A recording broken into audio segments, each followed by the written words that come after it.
En ce temps-là, comme Jésus était entré à Capharnaüm, un centurion s'approcha de lui et le supplia. « Seigneur, mon serviteur est couché à la maison, paralysé, il souffre terriblement. » Jésus lui dit, « Je vais aller moi-même le guérir. » Le centurion reprit, « Seigneur, je ne suis pas digne que tu entres sous mon toit, mais dis seulement une parole et mon serviteur sera guéri. Moi-même qui suis soumis à une autorité, j'ai des soldats sous mes ordres. À l'un je dis, va, et il va. À un autre, viens, et il vient. Et à mon esclave, fais ceci, et il le fait. » À ces mots, Jésus fut dans l'admiration et dit à ceux qui le suivaient, « Amen. Je vous le déclare, chez personne en Israël, je n'ai trouvé une telle foi. Aussi, je vous le dis, beaucoup viendront de l'Orient et de l'Occident et prendront place avec Abraham, Isaac et Jacob au festin du royaume des cieux. Mais les fils du royaume seront jetés dans les ténèbres du dehors. Là, il y aura des pleurs et des grincements de dents. » Et Jésus dit au centurion, « Rentre chez toi, que tout se passe pour toi selon ta foi. » Et alors même, le serviteur fut guéri.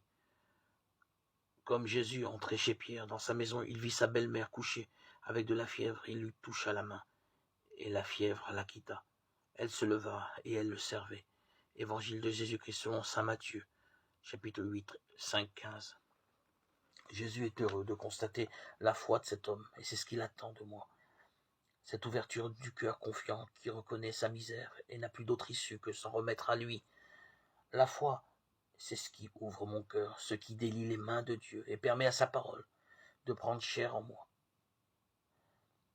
Que tout se fasse, Seigneur, selon ta volonté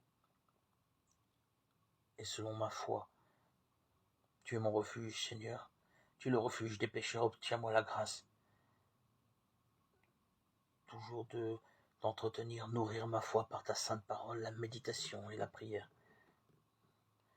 Toi seul, Seigneur, mon maître et mon guide, tu me fais connaître, goûter au bonheur de te suivre.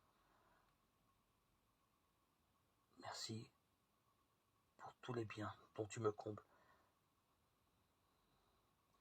Que ton esprit, Seigneur, suscite en moi toujours de beaux fruits de sainteté.